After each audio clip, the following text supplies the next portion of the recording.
우리 함께 주님 찬양하겠습니다. 찬송가 84장으로 우리 주님 찬양합니다.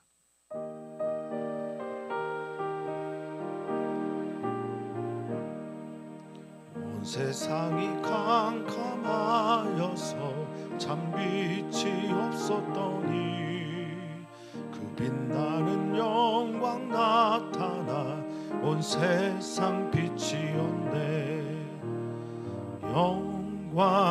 영광의 주, 영광의 주, 밝은 그 빛 내게 비추었네. 영광의 주, 영광의 주, 이 세상에 빛은 오직 주 예수님. 주 말씀을 믿는 사람은 그 마음이 시원하고 주 명령을 준행하는 자 그 길이 환하겠네. 영광의 주, 영광의 주, 밝은 그 빛 내게 비추었네. 영광의 주, 영광의 주, 이 세상에 빛은 오직 주 예수님. 죄 가운데 사는 사람은 그 눈이 어두워도 그 죄악을 씻는 날에는 그 눈이 밝아지네. 영광의 주, 영광의 주, 밝은 그 빛 내게 비추었네. 영광의 주, 영광의 주, 이 세상에 빛은 오직 주 예수님. 아멘. 주님 우리에게 밝은 빛이 되어 우리를 향한 그 사랑의 빛을 비춰주시니 참 감사를 드립니다. 눈이 어두워 주님을 보지 못할 때 빛이 되신 주님의 그 사랑이 우리 하나님을 알게 하셨고 보게 하셨고 믿게 하십니다. 예수님을 통해 하나님의 사랑을 발견하게 하시고 예수님 그리스도의 삶을 통해 우리의 삶이 하나님과 잇대어져 나아가기를 소망합니다. 오늘 베푸실 주님의 은혜를 기대하고 들려주실 주님의 말씀을 하나님의 말씀을 믿으며 승리하며 살아가는 우리 모두가 되기를 축복하며 살아계신 예수님의 이름으로 기도하옵나이다. 아멘. 하나님의 말씀 함께 보겠습니다. 하나님의 말씀은 마태복음 1장 1절에서 17절까지 말씀입니다. 한 목소리로 읽겠습니다. 아브라함과 다윗의 자손 예수 그리스도의 계보라. 아브라함이 이삭을 낳고 이삭은 야곱을 낳고 야곱은 유다와 그의 형제들을 낳고 유다는 다말에게서 베레스와 세라를 낳고 베레스는 헤스론을 낳고 헤스론은 람을 낳고 람은 아미나답을 낳고 아미나답은 나손을 낳고 나손은 살몬을 낳고 살몬은 라합에게서 보아스를 낳고 보아스는 룻에게서 오벳을 낳고 오벳은 이새를 낳고 이새는 다윗 왕을 낳으니라. 다윗은 우리아의 아내에게서 솔로몬을 낳고 솔로몬은 르호보암을 낳고 르호보암은 아비야를 낳고 아비야는 아사를 낳고 아사는 여호사밧을 낳고 여호사밧은 요람을 낳고 요람은 우시야를 낳고 우시야는 요담을 낳고 요담은 아하스를 낳고 아하스는 히스기야를 낳고 히스기야는 므낫세를 낳고 므낫세는 아몬을 낳고 아몬은 요시야를 낳고 바벨론으로 사로잡혀 갈 때 요시야는 여고냐와 그의 형제들을 낳으니라. 바벨론으로 사로잡혀간 후에 여고냐는 스알디엘을 낳고 스알디엘은 스룹바벨을 낳고 스룹바벨은 아비웃을 낳고 아비웃은 엘리아김을 낳고 엘리아김은 아소르를 낳고 아소르는 사독을 낳고 사독은 아킴을 낳고 아킴은 엘리웃을 낳고 엘리웃은 엘르아사를 낳고 엘르아사는 mat단을 낳고 mat단을 야곱을 낳고 야곱은 마리아의 남편 요셉을 낳았으니 마리아에게서 그리스도라 칭하는 예수가 나시니라. 그런즉 모든 대수가 아브라함부터 다윗까지 연례되어 다윗부터 바벨론으로 사로잡혀 갈 때까지 연례되어 바벨론으로 사로잡혀 간 후부터 그리스도까지 연례되더라. 아멘. 아멘. 하나님께서 요한 1서 또 2서 3서를 새벽에 묵상하게 하신 후에 오늘부터는 마태복음을 묵상하게 됩니다. 우리 교회의 또 종신표라고 저는 믿습니다만 우리 교회 표가 예수 우리의 복음입니다. 오늘의 말씀들을 통해서 그래서 예수님이 우리의 복음입니다 라는 고백이 우리 사랑하는 성도들에게 있기를 축복하고요. 그러면서 그 기쁨, 복음이 기쁨의 소식이잖아요.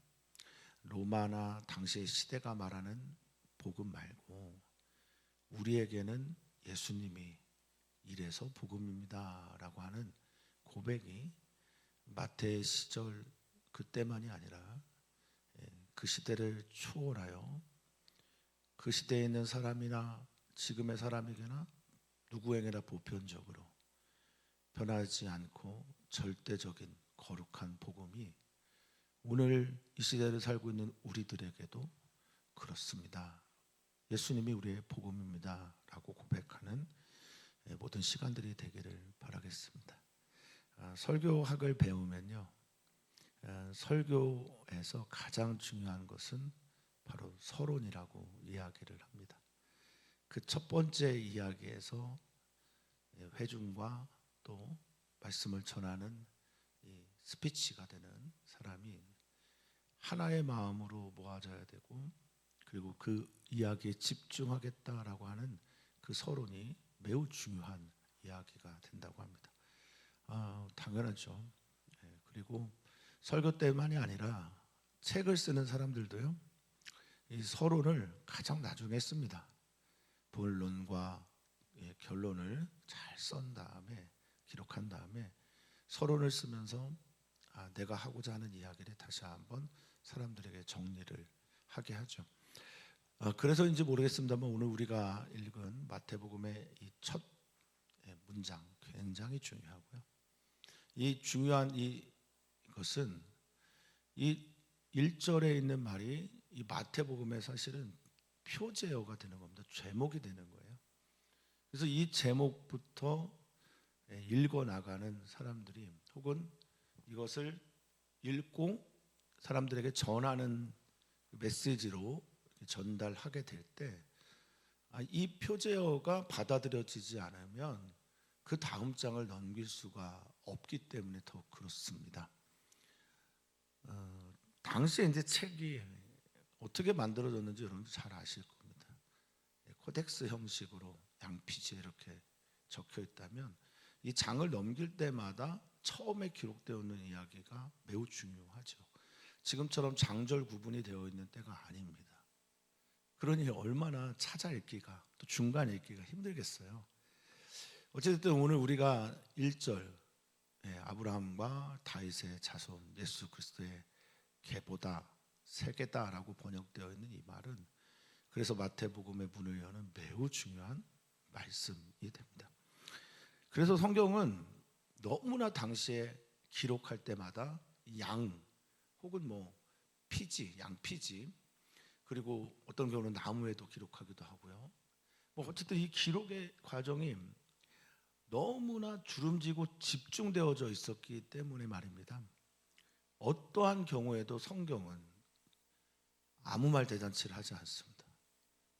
어떠한 단어, 문장 하나하나에 한 땀 한 땀 이들의 깊은 고민과 영성이 거기에 들어가 있습니다. 1절을 우리가 함부로 읽을 수 없는 것은 바로 그런 것 때문입니다. 여기에 예수 그리스도의 계보다라고 하는 헬라어가 게네시스 비블루스라는 단어입니다. 게네시스라고 하는 말은 제네시스예요. 창세기죠, 창세기. 물론 이 족보도 있고 뭐 계보라는 뜻도 있고 뭐 다양한 뜻이 있지만 이 게네시스라고 하는 헬라어는 기본적으로 기원, 창세기 의미를 갖고 있습니다. 그러니까 본질이죠, 기원이라고 하는 것은. 그리고 역사의 출발을 말합니다. 그러니까 지금 창세기에 비견되는 아브라함과 다윗의 자손 예수 그리스도의 근원의 이야기, 창세기의 이야기를 합니다라고 마태는 첫 번째 문장을 이렇게 잡은 겁니다. 그리고 그것을 기록했다, 책이라는 의미도 있고 바이블이죠, 비블로스가 바이블도 되고 정경도 되는. 그래서 이 계보라는 것은 하나님의 아들 예수 그리스도, 아브라함과 다윗의 자손 예수 그리스도의 근원에 대한 책입니다, 기록입니다로 처음에 읽으면 되겠습니다. 여기에서부터 나는 이 복음의 이야기를 하겠습니다. 아브라함과 다윗의 자손 예수 그리스도로부터 이야기를 시작하겠습니다. 믿음의 조상이 되는 아브라함과 또 하나님의 나라의 왕권. 그래서 마태복음이 중요하게 여기는 것 중에 하나가 하나님 나라의 왕이 누구냐라는 것입니다. 하나님 나라의 왕이니까 족보가 있고 또 아브라함과 다윗, 즉 다윗의 왕가의 후손이라는 것, 그 매우 중요합니다, 육체적으로.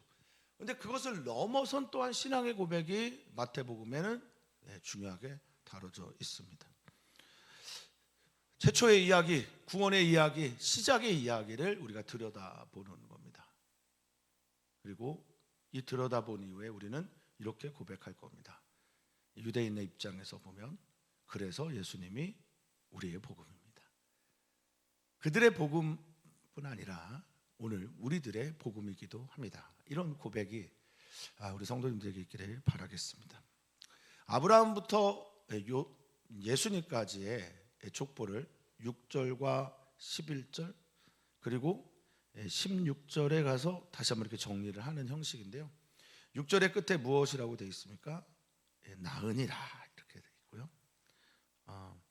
이새는 다윗 왕을 낳으니라 이렇게 되어 있잖아요. 그리고 이제 다윗까지의 이야기를 아브라함부터 하고, 그다음 다윗에서부터 11절에 보니 또 낳으니라 이렇게 되어 있잖아요. 바벨론까지 낳으니라 이렇게 되어 있고, 그리고 16절에 야곱은 마리아의 남편 요셉을 낳았으니 마리아에게서 그리스도라 칭하는 예수가 나시니라 이렇게 되어 있습니다. 그 앞에는 능동적인데요, 이 나시니라라고 하는 표현은 수동적입니다. 누군가의 신적인 개입이, 하나님의 개입이 있었던 마지막의 사건을 언급하기 위해서 이렇게 한 겁니다. 그리고 이 모든 이야기들을, 족보의 이야기들을, 계보의 이야기들을 쭉 정리하면서 마지막에 나시니라 했다는 것은 이런 겁니다. 성도님도 뭐 이 확률 계산 같은 거 할 수 있을지 모르겠는데, 아브라함과 이삭, 이스마엘 아니고 엘리에셀 아니고 이삭, 여기서부터 이제 확률을 쭉 해서 14대, 14대, 14대를 하게 되면 어떤 확률이 나올까요? 있을 수 없는 확률 이렇게 됩니다. 그럼 있을 수 없는 확률은 누가 우연이 아니고 누가 거기에 섭리하셔서 필연을 만들어 가셨으므로 이 확률이 일어나게 된 거거든요. 뭐 아이를 낳는 확률 자체도 얼마나 확률 자체가 있을 수 없는 확률입니다. 수많은 정자가 난자를 만나서 수정체가 되고 이 수정란이 자라서 아이가 되고, 어떤 경우는 뭐 쌍둥이도, 뭐 어떤 경우는 다른 아이들도 있는데 그 중에 이 가문을 통해, 이 지파를 통해 이렇게 나오게 되었다. 있을 수 없는 확률. 뭐라고 고백해야 됩니까? 하나님의 섭리라고 고백하는 거예요. 나게 되었습니다. 그리스도라 이름 불리는, 기름 부은 자요 구원자라 이름 불리는 예수가 나게 되었습니다 라고 하면서 마무리를 짓습니다. 오직 하나님의 섭리와 은혜입니다. 아멘. 그래서 예수가 하나님의 섭리와 역사 속에 개입이 있었던, 하나님의 뜻에 의해서 이 땅에 오신 그분이 우리의 구원자입니다. 하나님에 의해서 역사가 주관되어지고 섭리 가운데 이끌어져서 여기에 닿았습니다. 이렇게 되는 거죠. 하나님이 하셨습니다. 하나님께서 예수 그리스도의 땅에 보내셨다라는 이 고백은 정말로 중요하고 위대한 고백입니다. 아브라함과 다윗의 자손 게네시스 비블루스가 16절에 가서 이렇게 정리가 되었다라는 겁니다. 두 번째, 이 계보 안에서 우리가 좀 살펴봐야 될 것, 그래서 아까 제가 좀 힌트를 줬지만 17절에 대수를 아브라함부터 다윗까지, 어떤 때는 좀 생략도 하고요 어떤 때는 조금 늘리기도 하면서 변주를 일으킵니다만 어쨌든 14로 맞춥니다. 14라고 하는 단어는 다윗의 이름, 그 이름의 자모의 숫자를 말하는 겁니다. 이 다렐이라고 하는 단어와 와우 다렐이 다윗인 이름인데요. 거기에 466 죄송합니다. 4 다렐 4 와우 6 다렐 4 해서 464, 그래서 14를 계속해서 맞추고 강조를 합니다. 그렇게 잘라가는 이유가 있죠. 이유가 있습니다. 누구에게 초점을 맞추기 위해서입니까? 다윗이고, 다윗왕을 통해서 이루어졌던 하나님의 나라의 그 영광을 나타내기 위함이 아니라, 잘 보셔야 됩니다. 다윗 왕이 예표했던 하나님 나라의 왕이 어떤 분인지를 보여주기 위해서 이 다윗의 14대씩 잘라서 아주 의도적으로 다윗의 가문의 예수 그리스도라는 것을 보여주는 겁니다. 우리 유대인들이 보면 이것들에 대해서 쉽게 이해할 수 있겠습니다. 이 가문의 이야기를, 족보의 이야기를 보면서 누가복음 3장에도 있는 이 족보의 이야기, 그 족보의 이야기와 여기에 뭐가 다른가를 보는데, 그 끝이 누가복음은 하나님으로부터 시작이 됩니다. 그래서 쭉 내려오게 되는데요. 그리고 또 올라가는 형식이죠. 누가는, 이 마태는 아브라함부터 예수님까지 쭉 내려오는 형식이라고 볼 수 있습니다.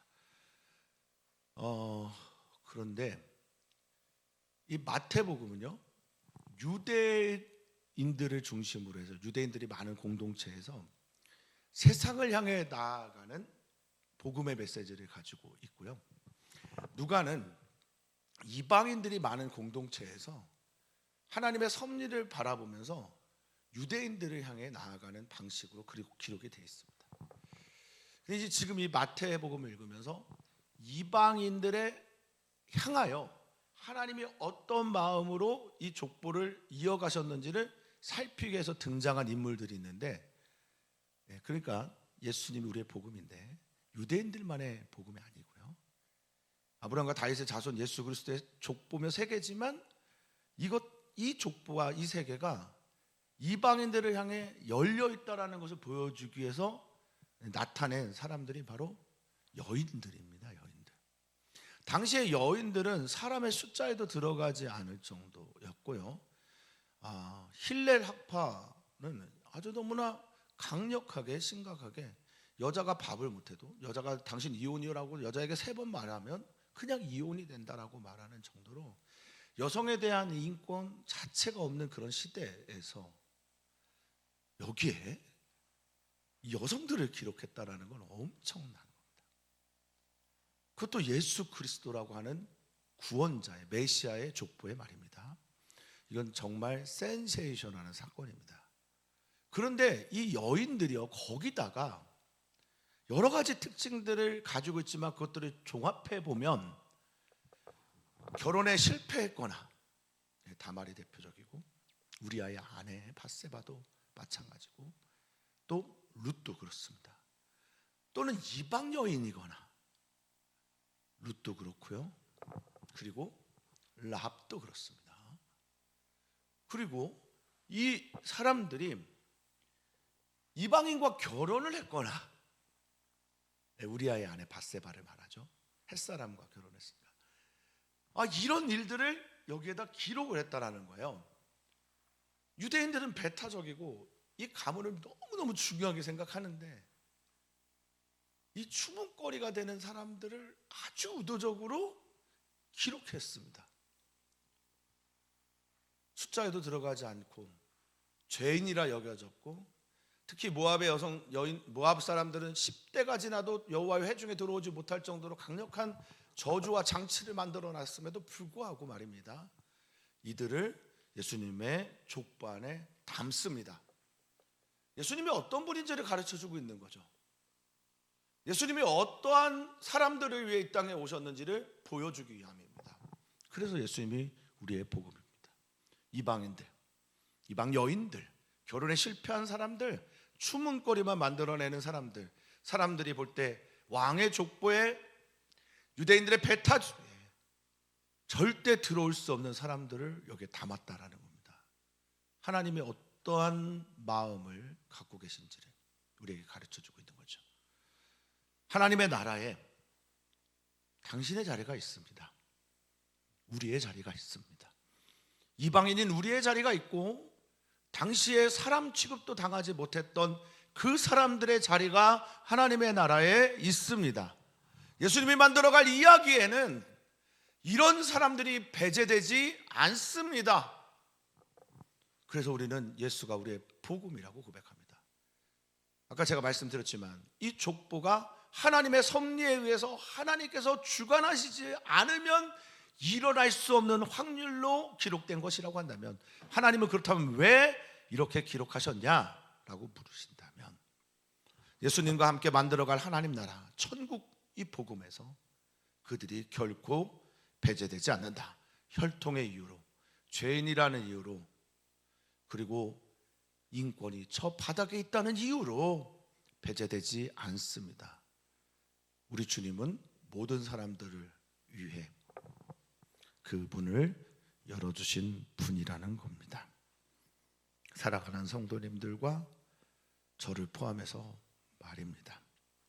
자, 그리고 물론 한 분 한 분 다말, 또 룻, 라합, 그리고 우리 아이 아내, 그리고 마리아까지 한 분 한 분을 다 살피는 것도 좋겠으나, 그보다는 이 모든 분들이 어떻게 여기에 족보에 들어갔는지를 생각하면서 나도 우리도 하나님의 은혜로 이 족보 안에 들어갔다라는 것을 좀 한번 마음에 새겼으면 좋겠다 여깁니다.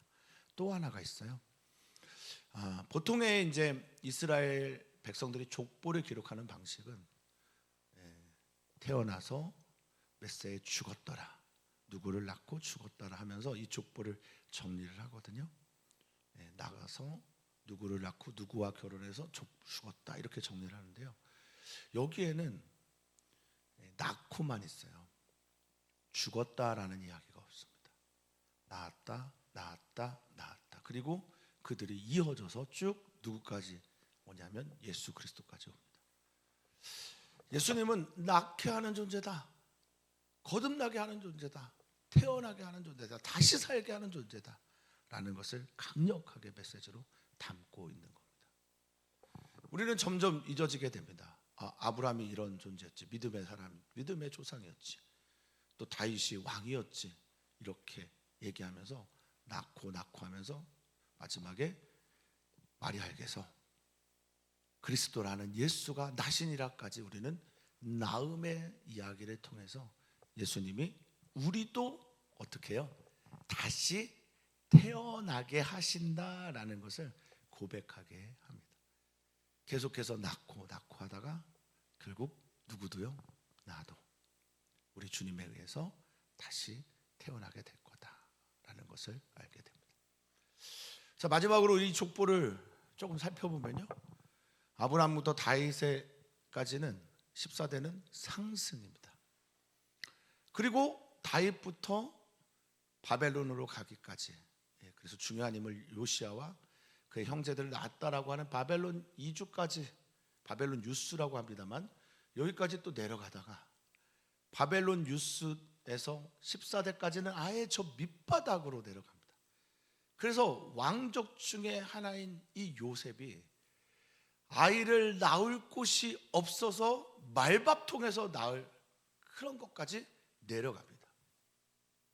이 땅에 내려가고 있는 사람들, 이 땅의 밑바닥을 향해 추락하는 것, 날개가 있어야 되는데 날개 없이 계속 추락하는 것처럼 바닥이 어딘지도 모르고 내려가는 사람들, 유대인들, 당시의 유대 민족, 이방인이었고 이방인 취급을 당했고 식민지에 있었고 하나님이 계시지만 하나님을 믿는다고 말하면서 유일신 사상으로 사람들에게 배척당했던 그 사람들, 하나님을 믿는데 하나님을 믿는 백성이 식민지가 되고 종이 되고 노예가 돼서 저 밑바닥까지 내려가서 그 바닥이 어디인지도 모르고 내려가 있는 그들의 삶에 예수님이 찾아오셨습니다.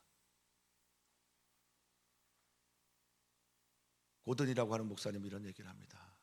하나님 외에 다른 소망이 없을 때 비로소 믿음이 자라나게 된다.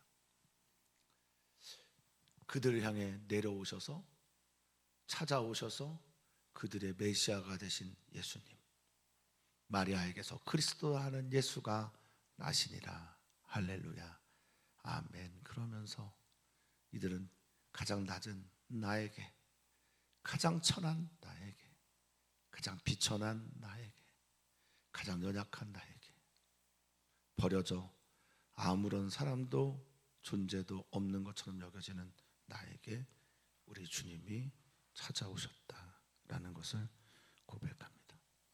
은혜입니다. 우리는 은혜로 살고 은혜로 일어납니다.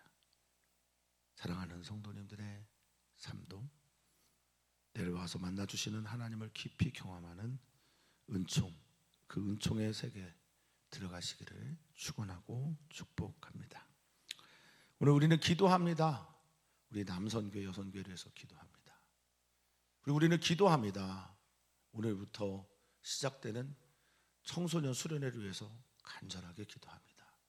사랑하는 성도님들이 약속했던 그 기도의 대상인 아이들을 향해 축복하고 기도하면서 그 아이들이 수련회를 하게 되면 이 수련회를 통해서 하나님 깊이 만나도록 기도해 주시면 감사하겠습니다.